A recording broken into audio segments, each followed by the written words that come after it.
हाँ जी बच्चों, आज का जो टॉपिक है वो बहुत बहुत बहुत इम्पोर्टेंट टॉपिक है।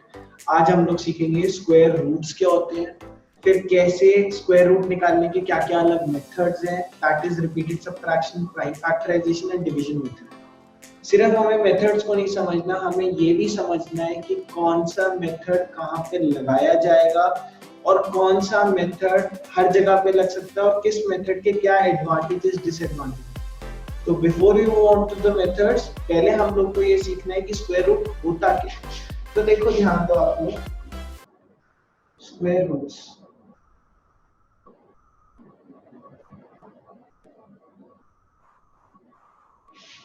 ध्यान देना सारे। जैसे 2 का स्क्वायर 4 है,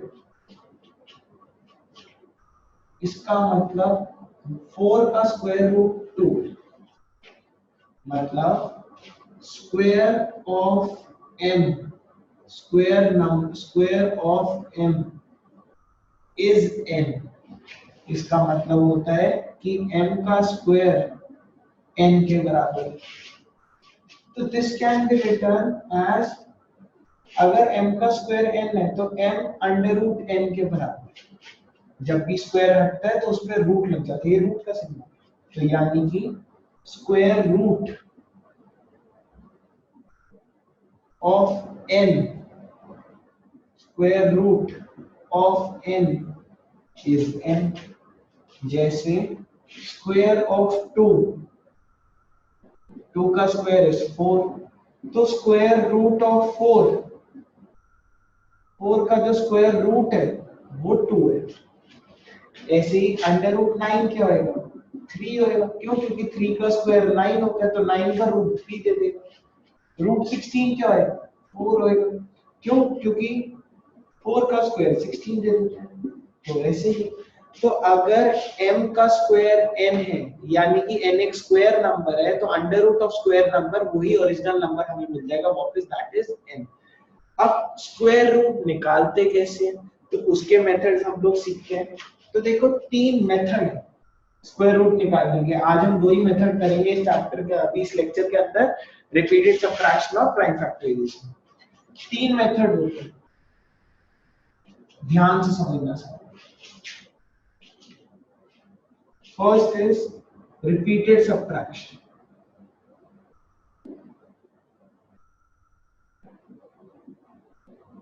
अब रिपीटेड सब्ट्रैक्शन कहता क्या है समझते हैं।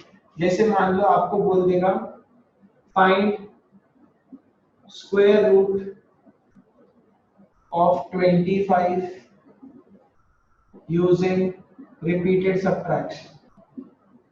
तो ना इसके अंदर एक आइडेंटिटी लगती है हमारी।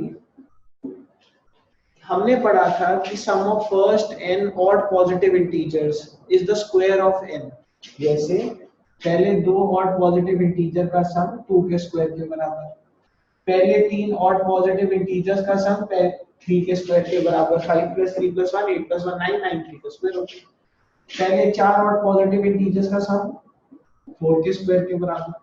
तो हम बस वही पैटर्न लगाने लगे इसके अंदर। तो जैसे 25 बोला है, 25 का स्क्वायर रूट निकालो, तो 25 में से पहले 1 माइनस करवाया 24, फिर 3 माइनस कराया इसमें से 21, फिर 5 माइनस करवाया 16, फिर 7 माइनस करवाया 9, फिर 9 माइनस कराया 0। अगर रिमाइंडर 0 आ रहा है तो हाँ जी ये एक परफेक्ट स्क्वायर है। और किसका स्क्वायर है? कितने स्टेप लगे? 1 2 3 4 5, 5 स्टेप लग रहे हैं, यानी कि 5 का स्क्वायर, यानी कि अंडर रूट 25 इज 5। ये निकल के आ गया। तो आप लोगों ने प्लीज ध्यान से इस चीज को समझना है कि रिपीटेड सब्ट्रैक्शन क्या करता है। रिपीटेड सब्ट्रैक्शन ये भी बता देता है कि ये स्क्वायर रूट है भी या नहीं है, किसी नंबर का स्क्वायर है भी या नहीं है, इसका स्क्वायर रूट आएगा भी या नहीं आएगा, परफेक्ट स्क्वायर है या नहीं। सेकेंडली वो ये भी बता देता है कि किसका स्क्वायर है। जैसे हमने बता दिया इसमें 25 एक परफेक्ट स्क्वायर भी है और ये 5 का स्क्वायर, मतलब स्क्वायर रूट ऑफ 25 इज 5। ये दोनों काम रिपीटेड सब्ट्रैक्शन से मिलता है। कर लो सारे जने इसको फटाफट नोट कर लिया। अब तो रिपीटेड सब्ट्रैक्शन का हमारा रूल क्या है? रिपीटेड सब्ट्रैक्शन चेक कर देता है वेदर परफेक्ट स्क्वायर रूट है या नहीं है।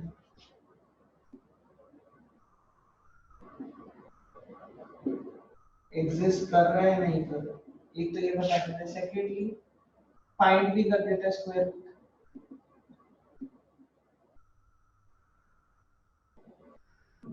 दोनों काम करवा देते हैं। अब प्राइम फैक्टराइजेशन क्या होती है? प्राइम फैक्टराइजेशन हल्का हल्का इंट्रो दे रहे हैं, फिर करेंगे इनको डीप।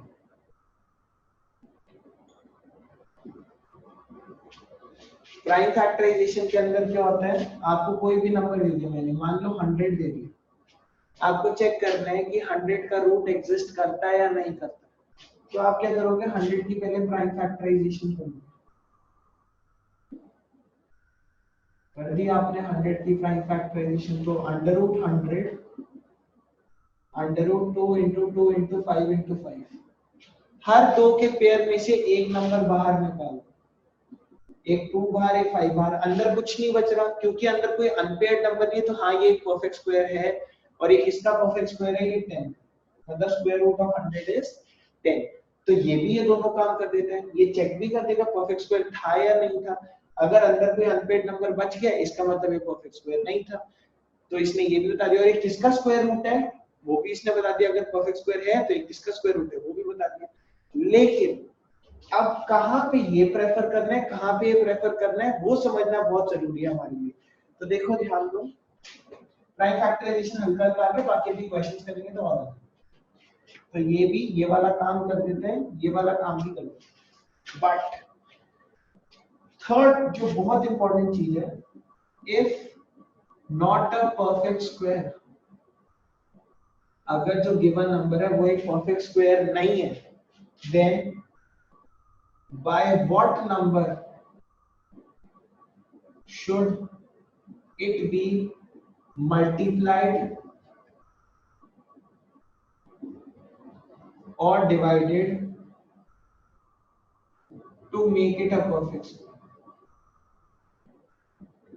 अगर ये एक परफेक्ट स्क्वायर नहीं है तो इसको मैं किस नंबर से मल्टीप्लाई या डिवाइड करूं ताकि परफेक्ट स्क्वायर बन जाए। जब भी ये चीज आ गई तो ये खाली प्राइम फैक्टराइजेशन हो सकता है, ये इसके लिए यूनिक है। तो जब भी अगर आपको यूं बोल देगा चेक करो कि ये परफेक्ट स्क्वायर है या नहीं है, तो आप रिपीटेड सब्ट्रैक्शन भी कर सकते हो, आप प्राइम फैक्टराइजेशन भी कर सकते हो। जब भी ये बोल देगा कि अगर ये एक परफेक्ट स्क्वायर नंबर है तो इसका स्क्वायर रूट क्या होएगा, तो आप रिपीटेड सब्ट्रैक्शन भी कर सकते हो, आप प्राइम फैक्टराइजेशन भी कर सकते हो, आपके पास दोनों के लिए चॉइस है।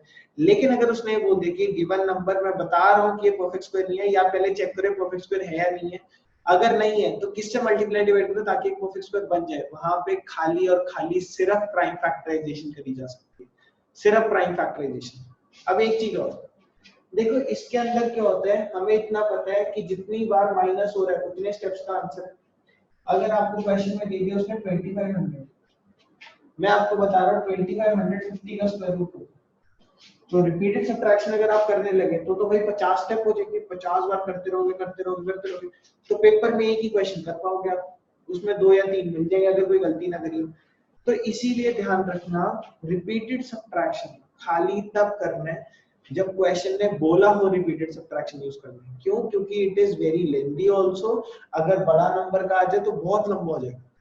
जब भी कुछ नहीं बोला और सिर्फ ये बोला find the perfect, find the square root, तो स्क्वायर रूट फाइंड करने के लिए प्रेफर करना प्राइम फैक्टराइजेशन, क्योंकि ये छोटा होता है, टाइम कम लेता है। तो अभी हमने सीख लिया रिपीटेड सब्ट्रैक्शन और प्राइम फैक्टराइजेशन। थर्ड सीखने लगे डिवीजन मेथड।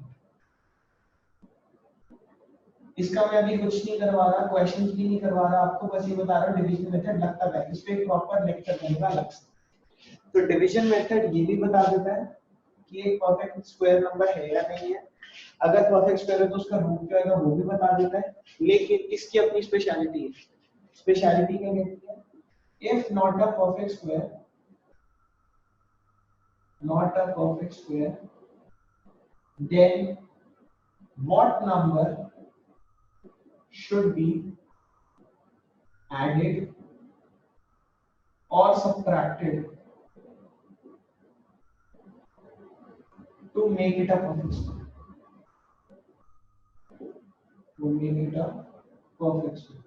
अब ये एक यूनिक चीज है जो खाली और खाली डिवीजन मेथड से हो सकती है। जब भी मल्टीप्लाई या डिवाइड बोल दे प्राइम फैक्टराइजेशन, ऐड या सब्ट्रैक्ट बोल दे डिवीजन मेथड, तीनों मेथड ये बता देते परफेक्ट स्क्वायर है या नहीं है, तीनों मेथड स्क्वायर रूट भी निकाल के दे देते परफेक्ट स्क्वायर। बट अगर बोलते परफेक्ट स्क्वायर नहीं है, किससे मल्टीप्लाई डिवाइड करूं? Prime factorization. परफेक्ट स्क्वायर नहीं है, किससे ऐड सब्ट्रैक्ट करूं? Division method. तो ये तीनों में डिफरेंसेस प्लीज आप हमेशा याद रखें। अब हम लोग करने लगे हैं डिटेल में फर्स्ट टू मेथड्स को, दैट इज रिपीटेड सब्ट्रैक्शन और प्राइम फैक्टराइजेशन।